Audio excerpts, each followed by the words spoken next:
teaching you how to create a 3D media reveal type thing in After Effects. This is a super trendy technique. It's used to contextualize a lot of clips and kind of adds a little bit more depth to any project. I've used this in a commercial project and my client was super happy with it, so I really want to come on here and try to simplify it and tell you guys exactly how to do it as easy as possible. So without further ado, let's hop right into After Effects and I'll teach you guys how to get started with this. Alright guys, one thing I forgot to mention is that you should already have done color for everything that you are putting in this media reveal. So make sure that you color everything and then put it in a separate folder. Here I have 26 items that I'm going to put into the reveal. Might be a little bit overkill, but we'll see what we're working with.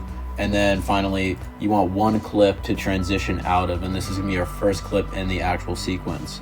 Alright guys, now that we have created a project in After Effects, so what we're going to do is we're going to start bringing in our elements into After Effects to manipulate them. So what we're going to do is we're going to bring in the sequence that we want to exit out of, or create an outro based out of, and we're going to drag that right on into After Effects, and there we go. It's just like every other normal After Effects composition. But what we're going to be doing now is we're going to right click here and we're going to click new or drag new and then create a new camera. So the camera tool allows us to create a 3D environment inside of After Effects, and it kind of operates like a normal camera, which is super cool. For me, it defaulted to 2-node. You want to change that to a 1-node camera if it does do that for you, but if it already says 1-node, you don't have to touch anything else in here. Everything looks good, so we're going to click OK, and now already we are operating inside of a 3D environment. But what is important is that we need to actually make the this clip here, the sequence end as I named it, we need to make sure that it's compatible with this 3D sequence. So what we're going to do is we're going to find this little cube and we're going to click right underneath it. So now this is an object inside of our 3D environment. So this really allows us to get started with this project. So if we just open up some of the camera transform tools, we can manipulate this as much as we want. So let's say if I want to back the camera up, all I need to do is change it on the Z axis, which is the third in the position slot. So let's change it to -10,000 just to see what that does. As you can see, everything kind of got smaller. So that's kind of the whole premise behind creating this 3D environment.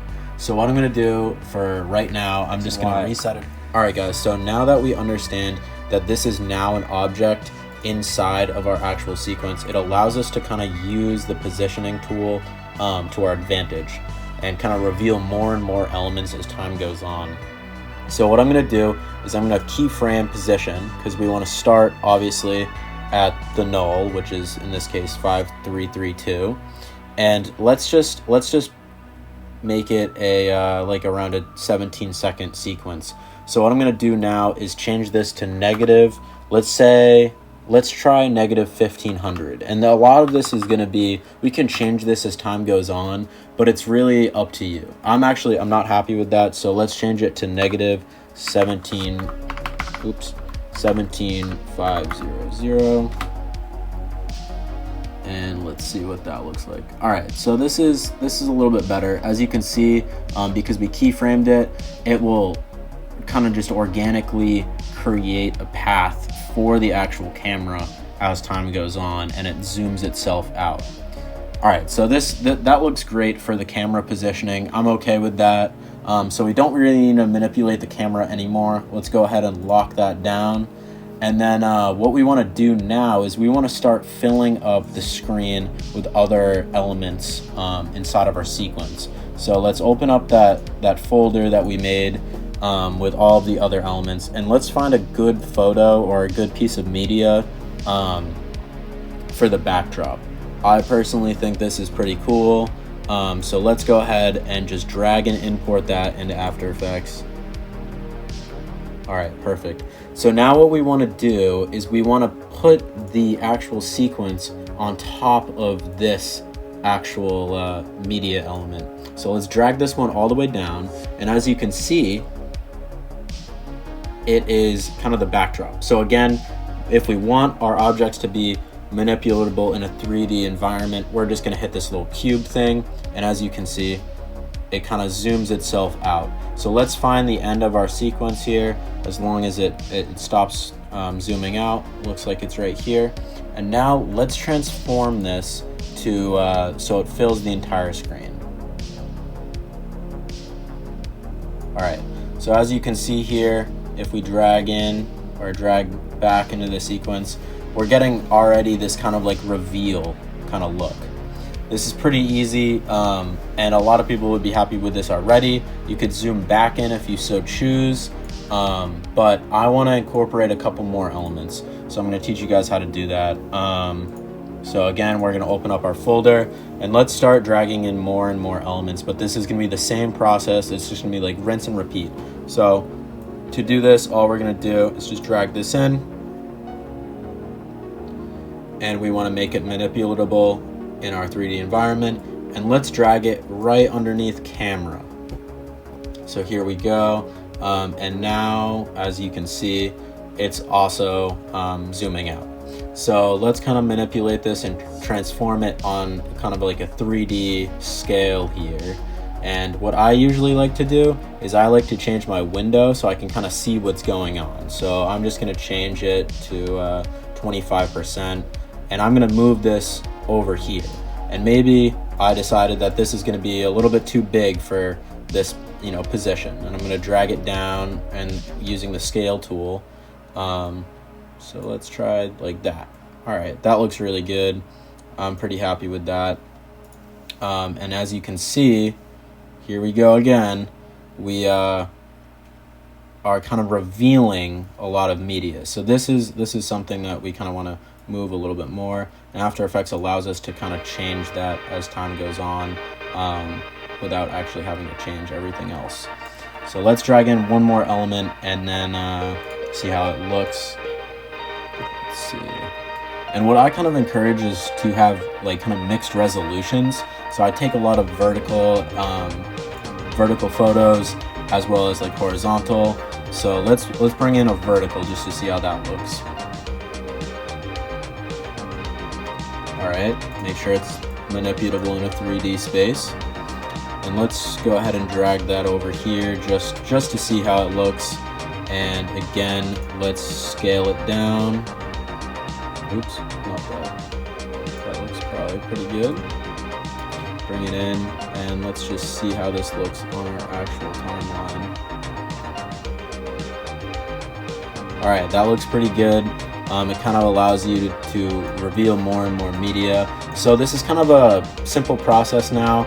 I'm just going to throw in a bunch of different photos, and then after that, I'm going to teach you one more trick to kind of give it a little bit more. All right, guys, so I brought in a ton of different media into this kind of like composition. So let's just play it through. Let's reset our view to fit. Let's just see how this.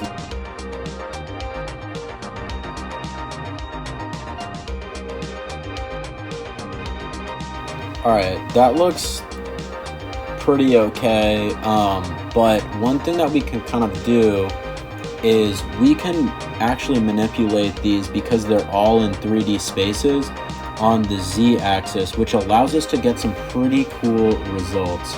So let's just change the Z-axis on some of these elements by putting it into the negative. So I changed this one to 309, and I'm just going to work my way down. Let's change this one to, let's try negative 440, and just rinse and repeat every single clip, or most of them, whatever you feel comfortable with, because this is going to be kind of changing how this looks. And you want these numbers to remain fairly random. There shouldn't be any real there shouldn't be any real variation that you could detect. They shouldn't all be on the same Z-axis. So let's go ahead and do that now.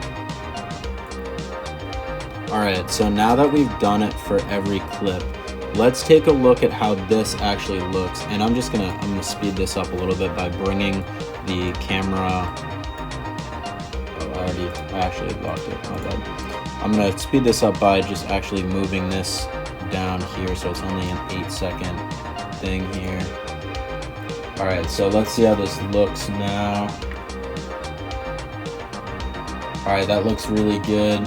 All of the clips are kind of moving a little bit differently, and they're at just different velocities because they're at different Z coordinates. So the reveal of them could vary a little bit from clip to clip, which I think is a pretty cool idea. So that's pretty much how you make a clip or a transition out of this. So if I wanted to transition back into the clip, it's actually just as easy as the first step that we did before. So what I'm gonna do is I'm gonna make one more keyframe, but this time I'm gonna reset this to the original Z. All right, so now that I've set it back, it kind of zooms back in now. And this is a super easy transition if you so choose to like kind of utilize a zoom back in. But I kind of use this on some of my projects as just as like an outro. It kind of helps contextualize a sequence, which I think is pretty cool. So yeah, that's really all I have for you guys today. I hope this tutorial kind of helped. If you have any comments or any like questions, feel free to leave it in the comments section, and I'll try to answer them as quickly as possible. So thanks so much for watching. Feel free to check out any of my other YouTube videos if you enjoy this sort of thing.